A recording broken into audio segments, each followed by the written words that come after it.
Hey everybody, and welcome to Real Person Reviews. I'm Sam, and I'm a real person, and today I want to talk to you about The Legend of Zelda, Ocarina of Time, for the Nintendo 64.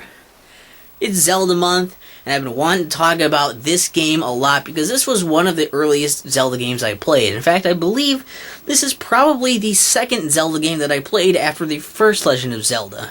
And it's one that I have a lot of nostalgia for. You guys know me. By now you know that I love the Nintendo 64 in general. I grew up with it. I have a lot of nostalgia for that. So, of course, my review could end up being a little biased, but I've been trying my best to keep my nostalgia goggles off of this one.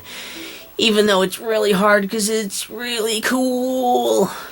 And I think this is a big one because, you know, it's Ocarina of Time.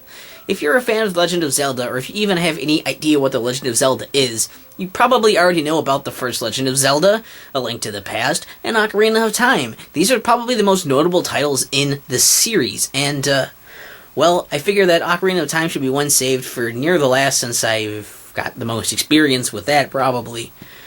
Now, there's a lot of stuff that this does that is like other Zelda games, and I'm assuming that you've either seen my review of, you know, the first Legend of Zelda, and you'll probably see my review of A Link to the Past as well, or that you already know about these games in general before you jumping into this review. If you're just like, hey, I wonder what this game is like randomly, tra-la-la, no, go back to those reviews, figure out what this is, do a little bit of research, because I'm kind of tired of repeating myself on this stuff, and you should know it by now.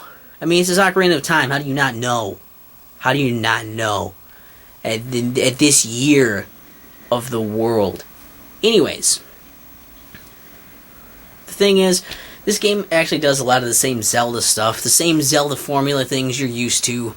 You gotta go into these different dungeons to get these items, to beat the bosses, to get the special things, in order to ultimately defeat Ganon and win the game. I mean, that's what you do in Zelda games. That's just how it is. And of course, there's adventuring and side quests and mini games along the way. And really, a lot of the stuff was done, very popularized and formularized in A Link to the Past on the Super Nintendo. And well, this game does just most of that stuff in 3 dimensions. That's where it's different. So obviously, there's, you know, there's not much I can really say to describe it, except that just imagine doing all that fun stuff in 3 dimensions with some more detail in the visuals, I guess. That's what this is. That's what this is. But I do want to try and talk about some of the ways that this is actually different. And I mean, okay, so one of the things is that there's this mechanic of going back and forth between 2 periods of time. The past, or I guess it's the present and the future, or the past and the future. I don't know which is supposed to be relative to which, so I guess let's call it the past and the future. You switch between these 2 forms of yourself, though. In the past, there is basically, I'm just going to refer to these as young Link and adult Link, because you start off the game as a kid, and then when you go into the future, you become an adult. And I guess, I don't know, let's call it present and future then, because you start as the kid, so that's probably where it's supposed to be relative towards. And it's different because you can use some items as young Link that adult Link cannot use, and vice versa. While some do overlap, the point is you kind of change your form and therefore your abilities between the 2 parallel worlds. Unlike A Link to the Past, where in the parallel worlds you were more or less the same once you got the Moon Pearl, which, you know, I mean, without it you can't really do jack shit. You're just a rabbit that walks around. It's okay. Fine. And, you know, that's a bit different, that you can actually, you know, have different abilities depending on, you know, if you're young Link or adult Link. So it's a bit different in that regard. There's more of a focus on the story, and it's, I guess, more so not even necessarily the story so much as cinematics. Ocarina of Time wants to be very, very cinematic and show you all of this cool stuff. You know, a lot of the boss fights that you go into will be more cinematic. There's a lot of cutscenes that happen because that was a thing you could actually do now. And I think overall I tried to have a more, the word I've already used multiple times, cinematic feel. And I think that's a good thing. I mean, maybe that's just me. Maybe it looks really dated now. But at the time, you know, it's pretty good. It's pretty cool. I guess there's also the inclusion of music, which is actually used in a way more. Music is actually a pretty big role in this game. Whereas before it was like you could maybe play a song or two, and it would do a thing or two. But in Ocarina of Time, you play the ocarina, and you learn these songs that will help you do things like solve puzzles and open up doors for exploring and just alter the game for you. Like you can use it to warp around, and you can use it to what else was I gonna say? Warp around and change time itself with it. It's okay. That's what it is, and you can use it for a lot of things. So it's a very powerful tool.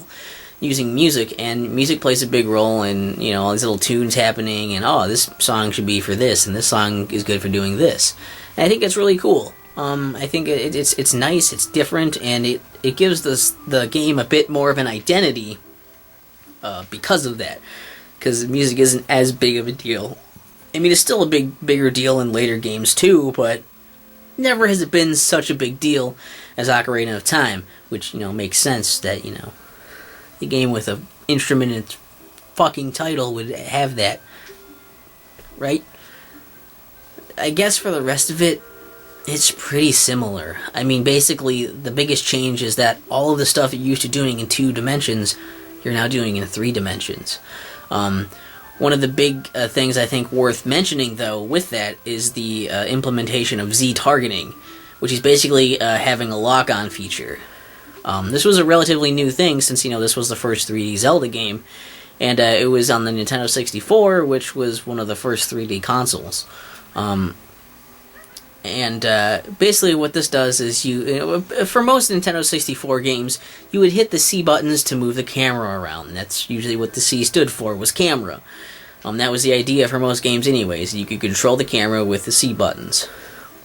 But, in Ocarina of Time, the camera has this thing where it likes to kind of auto-center itself behind you when you're running and stuff, so it'll automatically, every once in a while, readjust itself to being behind your character. But that's not necessarily going to be the best. It doesn't always, focus fast enough and everything, and there has to be a way around that. Well, they invented Z-targeting for this, because basically you would hit Z, and it would center the camera behind you. Or if there was an enemy nearby, you could target onto the enemy. It would lock onto them, and then you could stay aiming towards the enemies, so that, if you're trying to shoot them on the fly or stab them or anything, it was a lot easier to just do that than to, try and, just line up your other shots or take your time to go ahead and go into a first-person aiming segment. So it was a cool way to kind of get around having to control your camera also, because you could just turn it on the fly. Like, I want to face this way immediately, turn to the way you want to face and hit Z, and it centers, puts the camera back behind you. And I think that was actually a pretty great way to open up the C buttons to use items. So instead of just walking around with your sword and shield out and having to keep pausing the game and switching out your item constantly, like in some other Zelda games, now you could actually have your sword and shield out constantly, and then switch your C buttons. You could use 3 items on your C buttons. This is crazy. It opened up a lot of possibilities for more interesting combat and more involved puzzles, and I think that was pretty cool. Not to mention that the 3 dimensions in itself opens up more possibilities for those things anyways. So it was a really cool way to just work that in. And the whole thing with, seeing how these characters are affected through the different time travels and stuff too. It's some interesting stuff in the game. It's definitely a very good game, and I can see why people call this, one of the greatest Zelda games of all time. Possibly the greatest by a lot of people's standards, and why it's oftentimes considered one of the best games of all time in general. It is a pretty impressive game. It was a very important game, definitely. And I do enjoy it a lot. I have to admit, it is not perfect. In fact, it has a few annoying flaws. I think Hyrule Field is kind of meh. At the time, it was cool. It was cool at the time, because it was, here's this huge field you can go into. It's a gigantic overworld, and you can just run through that and adventure through this crazy big world to get to all these different places. But, you go to it now, and aside from the fact that maybe it's not visually all that appealing anymore, I mean, it's a little bland. But there's just not much to do in it. It's so barren. It's basically this big, empty hub world for you to go to these other places of the game to do actual things. You can hunt Poes in there as an adult, and I guess there's one guy that shows up in there when you're a kid. But other than that, there's really no reason to be, dicking around in there other than to maybe try to find secrets and from get to place. And it ends up being almost like a chore. Like, maybe it should be populated with things, Remember the first Legend of Zelda and how big and crazy impressive that overworld was at the time? And I mean, yeah, it's not necessarily that big anymore, I guess, by modern standards. But the thing is, pretty much every screen had at least something for you to do in it. You weren't just going onto these dead screens and where there was nothing. It wasn't just, I'm going across this big overworld so that I have this feeling of this place is big. There was actually stuff to do, and I think that's something they kind of missed out on. Hyrule Field is fairly barren. It doesn't look that visually appealing, and it's overall just a glorified hub world. That's all that is, and that kind of bugs me a bit. Also, the fact that it's annoying to just travel across it. Like, when you're young Link, you're small. It takes a long time to travel across there. And, the whole castle place you're supposed to go to, it closes at night. So, if it hits nighttime when you're by the castle and the drawbridge comes up, you're fucked. You can't get in there until it's daytime again. You have to sit there and just wait. And that's another thing. There are day and night cycles, which I guess I didn't mention. But yeah, day and night cycles are there. And I guess you could see this as a cool, innovative thing, and it has a few interesting, effects to it. But day and night only really affects being in places. In some places, it doesn't even affect it at all anyway. Day and night only really changes when you're out in that field, and a couple of other places as well. But it doesn't change anything in those places where you exist, really. Except for, I guess, sometimes enemies show up at night in some of those places. Other places, it doesn't matter. So, the day and night thing is pretty shallow. They don't do much with it.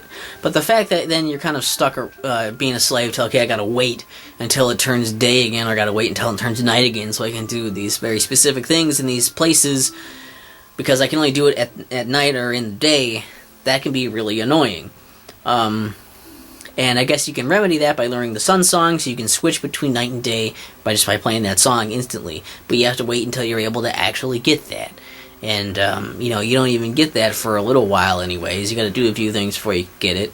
And the thing is, when you're adult Link, it only shows you how much it sucks to be young Link, because adult Link can get a horse to ride on. So traveling around is faster, not to mention that he's just bigger anyway because he's older. So then, just walking around, it takes less time anyway on foot. So it's already better even without doing the whole side thing of getting the horse.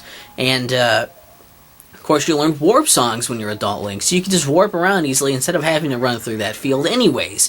And when you're an adult, there's actually a reason to actually go out in the field also. There's Poes for you to hunt. There's actually something for you to do that's kind of, fun. And I just don't understand why they made being young Link so annoying to get around. I mean, like, once you go back, you keep those warps and stuff, but even so, you have to go all through the adult Link stuff to get that, and you've already endured pretty much everything you have to endure as a kid before you're even able to do, get around easily as the kid. So, I don't know, that's very annoying. They really make it so that you feel like shit when you're the young Link. When you first start, it's fine, but subsequent plays, you start as young Link, like, I wish I could do all this stuff, because even the weapons and items you get as adult Link all do have similar functions as the ones that you could get as young Link.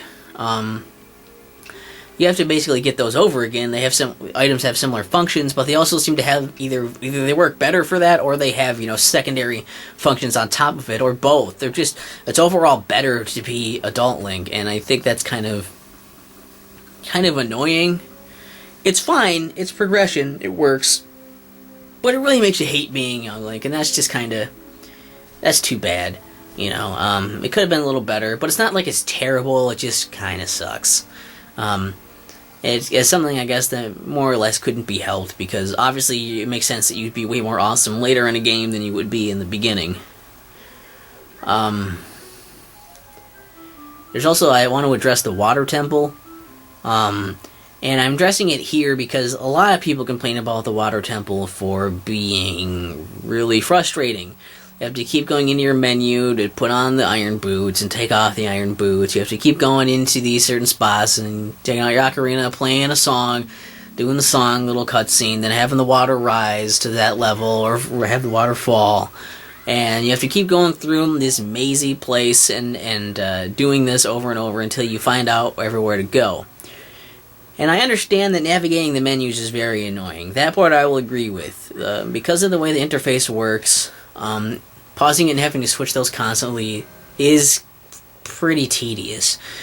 But the dungeon itself is actually pretty fun to go through, just because, I mean, I think it looks visually pretty interesting, and I like the really puzzling nature of it. It was nice to have something more puzzle-focused like that in the game.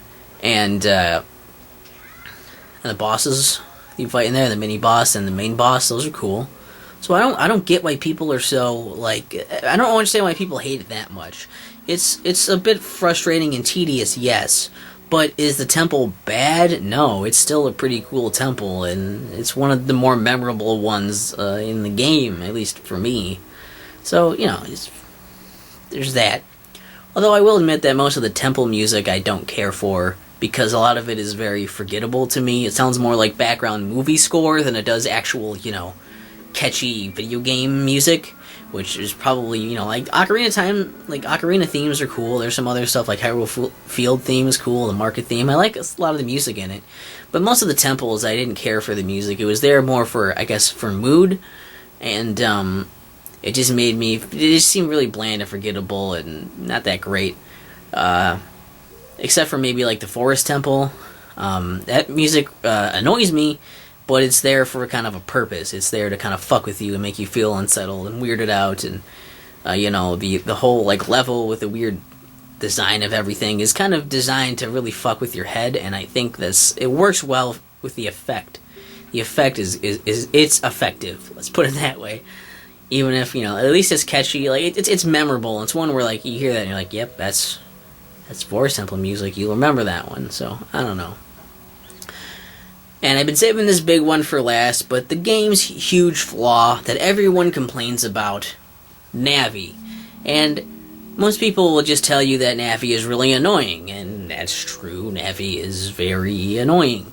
She has a shrill voice, often trying to interrupt you and tell you things every, 10 minutes or some shit? I mean, it's pretty frequent. I mean, it's annoying. But it's more than just being annoying. Navi is actually counterintuitive to the entire idea of this game. Because Zelda games are adventure games. They're about exploring and finding things, discovering things, and it's about making your own adventure. It's about you doing it. And people have been complaining, and there's, you know, people complain about the hand-holding thing. There is some hand-holding that goes on leading up to this as well in some previous games, like I mentioned in A Link to the Past.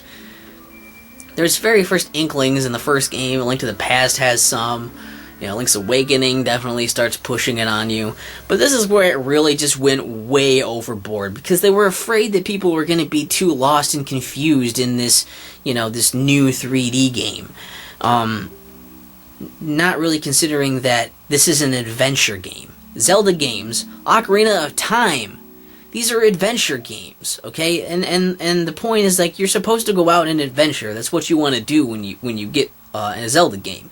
It's kind of an unspoken word, a weird contract that you go into, where when you get an adventure game, you're expected to want to explore and figure things out for yourself. You don't necessarily want to have everything just told to you and handed to you.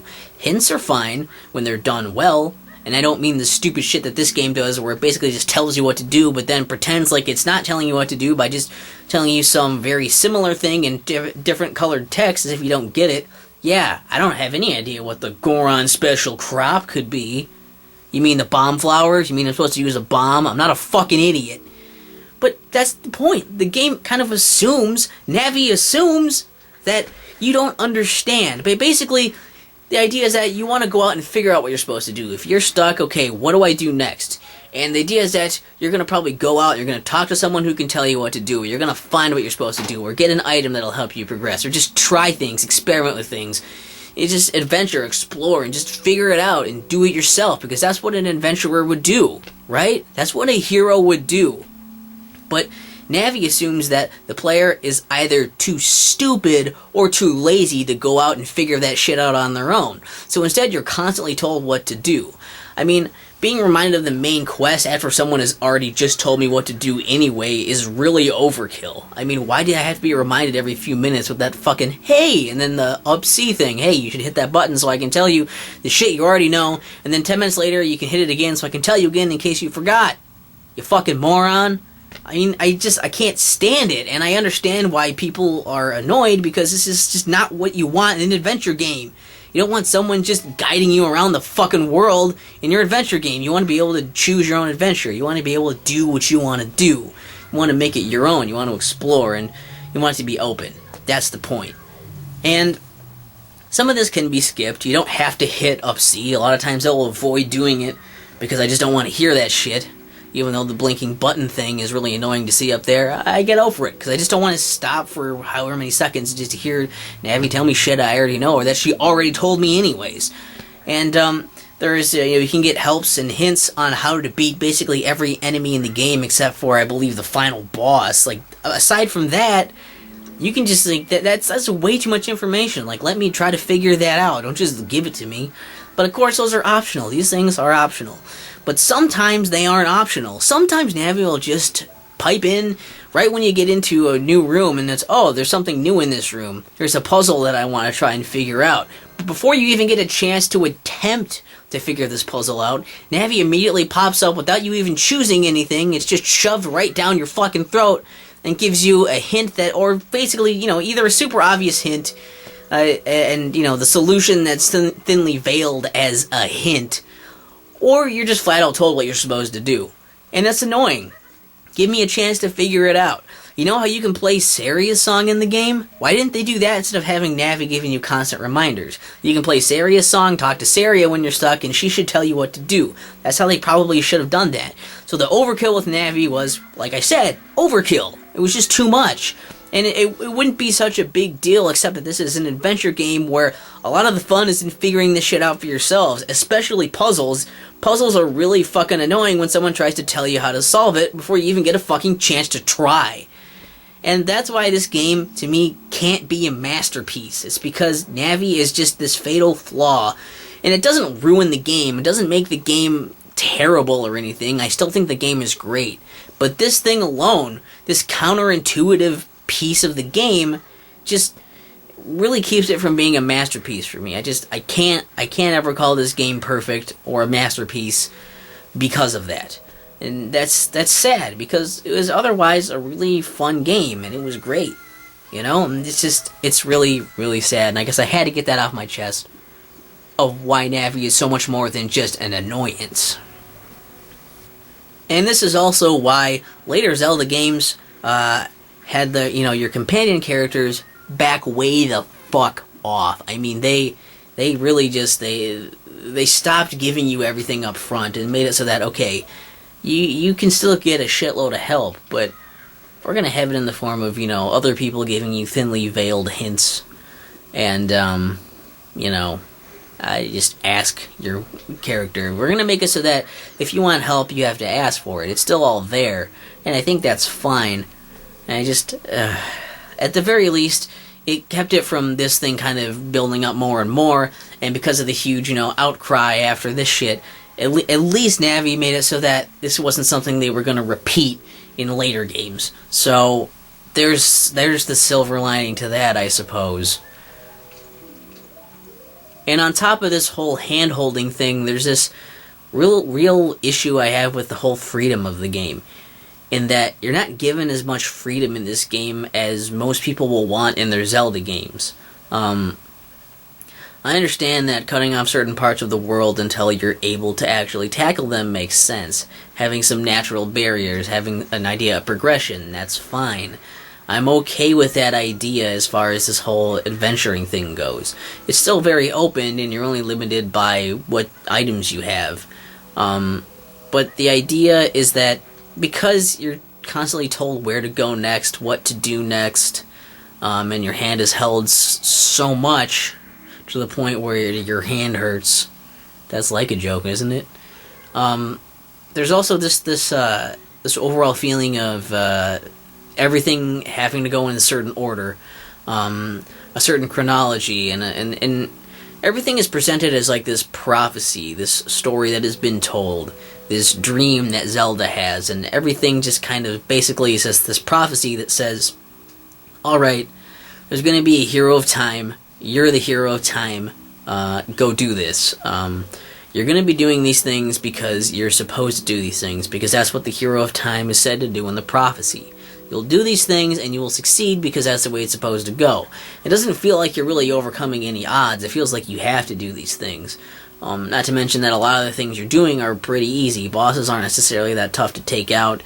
A lot of this game is actually just really, really easy, which is kind of a downer. It'd be nice to be challenged a bit more. Some of it can be difficult, and definitely the first time you play, which of course subsequent plays will make Navi's advice not matter since you already kind of know what you're supposed to do anyway, so it's not going to be an issue at that point. But it's just this whole idea of like it doesn't feel like you're in control of this. It doesn't feel like you're doing stuff because you want to do it. And I understand that most games have some kind of scripted, series of events that have to happen in certain orders or certain things you just have to do. But it just feels like it's fate that you have to do this. You have to fight this evil Ganondorf because he's evil. He's evil because that's just who he is, I guess. And you're doing it because the prophecy said so, I guess. You have this slight bit of motivation that Ganondorf killed the Great Deku Tree, which is, or Deku, or however you want to say it, the Great Deku Tree, who was the guardian of your home, the place that you live for, years. But other than that, there's not a whole lot there. I mean, it's like, basically, that's your only small bit of motivation that gets lost in this big prophecy and everything. And really, you don't see, there's not much motivation until even, like, later on when you go into the future, and you see some of the people have been, kind of tortured by it, I guess, by things that Ganondorf has done. But even then, it still feels like it's not about helping those people, it's just about, do the things because you're the person that's supposed to do these things, and now these are the things you're supposed to do. And it all feels... It feels like you just have no control over your own destiny. Fate is thrust upon you. And I guess I'm not a big fan of that, personally, but maybe that's just me. And it doesn't mean that it really detracts that much from the game. It just detracts a bit from my own motivation as a player, I suppose. Not to mention that your character doesn't have tons of it himself.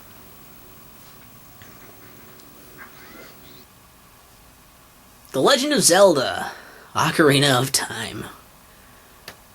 Yeah, there are a lot of things I think that are not so perfect about this game, but I do think it's a great game. I've played it for years, one of the earliest Zelda games I've played, and I was able, probably the first Zelda game that I beat, I'm pretty sure. It's a fun time, it's great, it is a very important game historically and everything. I understand reasons why people love it so much, but if you take off your nostalgia goggles for a minute, you might notice that this thing is not flawless. It does have problems. Navi being most of them. But I love it. I love it to death. It's a really fun game, and I play it pretty often. I probably play this game like once a year at least, pretty much, because it's great, and I have a lot of feelings for this game. I like Nintendo 64 stuff, so it makes sense that I would enjoy this game. I like Nintendo 64 and Zelda, so this is a great experience for that. You can leave whatever you want in the comments about the game, I guess, and stuff. I don't really have any specific questions for you on this one.